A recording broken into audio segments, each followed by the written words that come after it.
The old griots say every kingdom has two suns, the one that shines above and the one that burns within its people.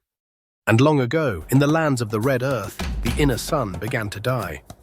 The kingdom of Uru sat upon the shoulders of a plateau, surrounded by fields that glowed like fire at sunset. The people of Uru called themselves children of the sun, for they believed the first king was born from light itself. King Adanma the Golden ruled from a palace whose walls shimmered with polished brass. His crown was not of gold, but of woven palm and ivory, a symbol that a true ruler must bow before he shines. Yet beneath all that glory was sorrow. For though the king had conquered lands, built temples, and fed the hungry, he had no heir. Queen Nena, wise and kind, prayed every dawn beside the sacred pool. "If the gods will not give me a child," she would whisper, "then let them take my breath." But the wind carried her words away, and the pool remained still. One evening, as the horizon burned with dying light, a bell tolled from the palace gate. The guards found a woman standing barefoot in the red dust, her skin dark and dry like river clay, her hair wild, her eyes clouded white as milk. She carried a small clay bowl filled with black sand. Her voice was soft but heavy with something that made even the wind pause. "Tell your king," she said, "that the sun has heard him weep." She was led into the throne room. King Adanma looked upon her and felt a coldness creep through his bones. "Who are you, mother?" he asked. "One who walks between light and shadow," she replied. "Then speak your message." "You will have what you ask for," she said. "Two children born under a blood moon. One will build your kingdom higher than the stars. The other will burn it to the ground." The queen trembled. How can such a gift come with ruin? The priestess smiled faintly. "The sun never gives without taking.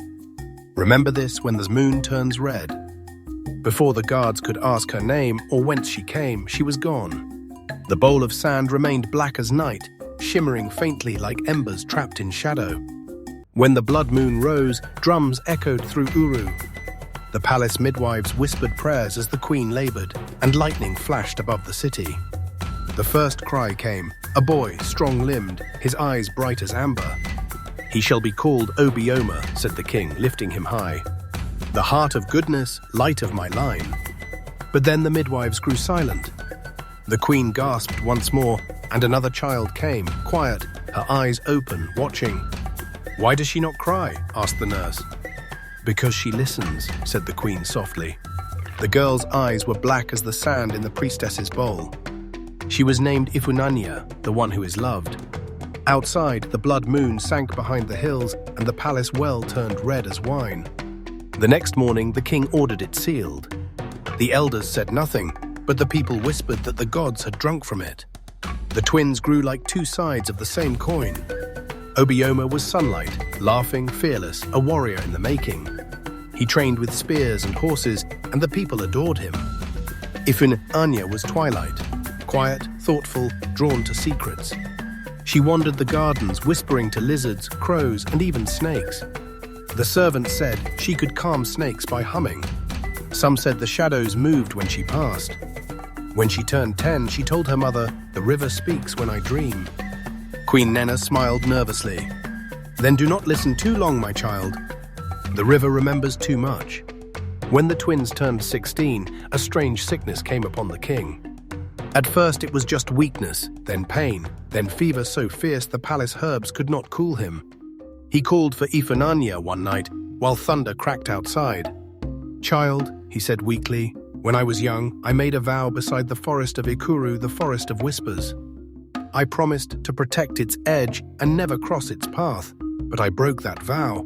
The forest does not forget. Beware of it, my daughter. Your name is written in its roots." Ifunanya wept and begged to know what he meant, but before he could answer, the wind howled and the king was gone. When his body was burned, the flames turned blue and hissed like serpents. The priests whispered that the sun itself had refused his spirit. Obioma became king. The people rejoiced, young, strong, brave, beloved. Yet within months, whispers spread. Raiders began striking at the borders. They moved like shadows, their faces hidden by serpent masks. Their arrows were tipped with black stone. Villages burned, and those who survived swore the raiders' leader had eyes like a serpent's, slit and golden. The elders called them the children of the Black River. But Ifunanya had seen something in her dreams, a vast serpent coiling beneath the earth, calling her name. One moonless night, Ifunanya found her mother kneeling before the ancestral shrine, clutching the bowl of black sand. "Mother," she said softly, "why do you still keep that thing?" Queen Nenna's hands trembled. "Because it reminds me of the price I paid.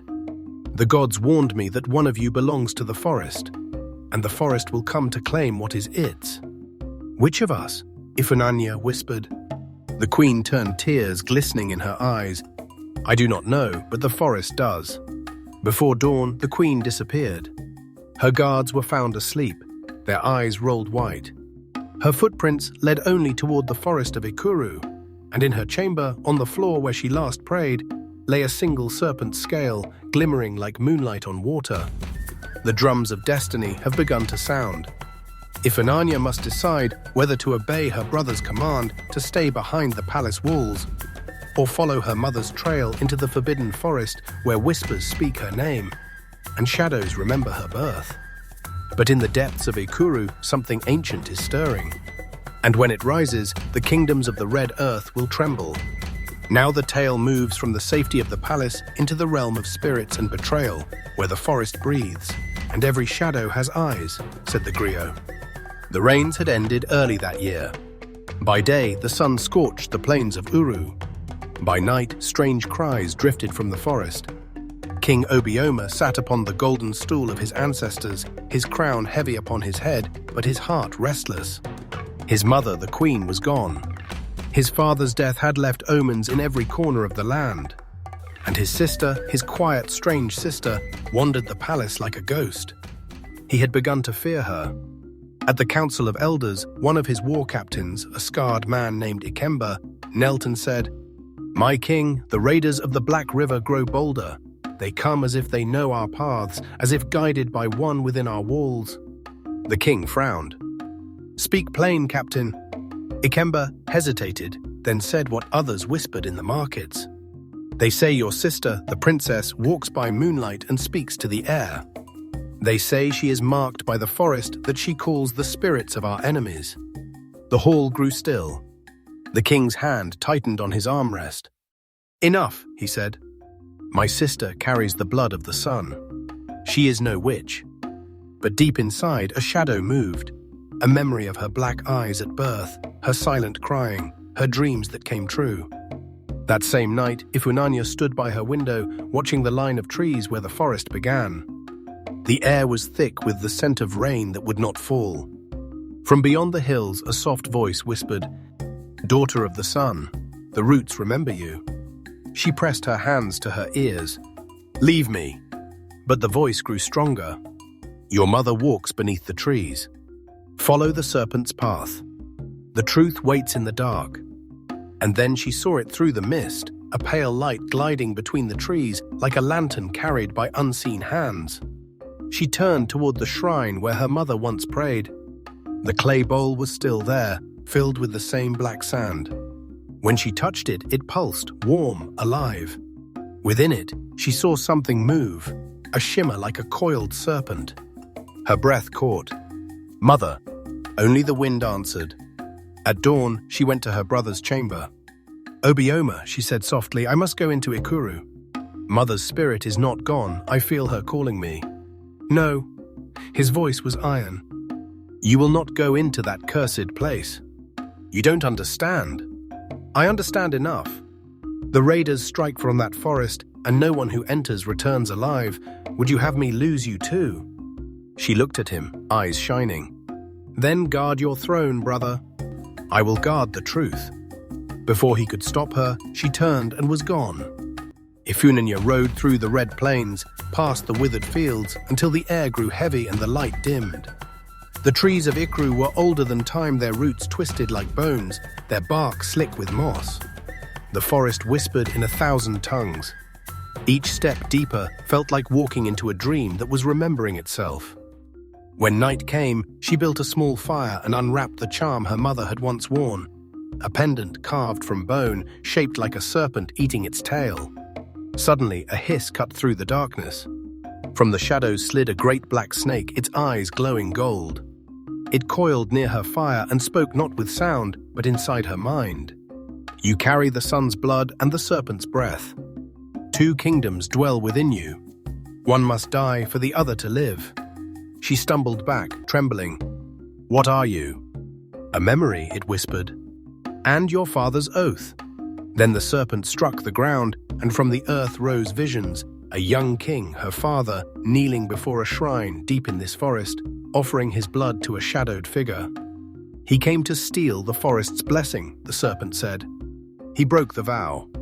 Now the debt is yours. Ikuru fell to her knees, her mind burning. No, my father was a man of honor. The serpent tilted its head. Even honor casts a shadow. Before dawn, Ikuru awoke to find her fire dead, and the forest silent. Then, from the fog came the sound of drums, faint, slow, distant.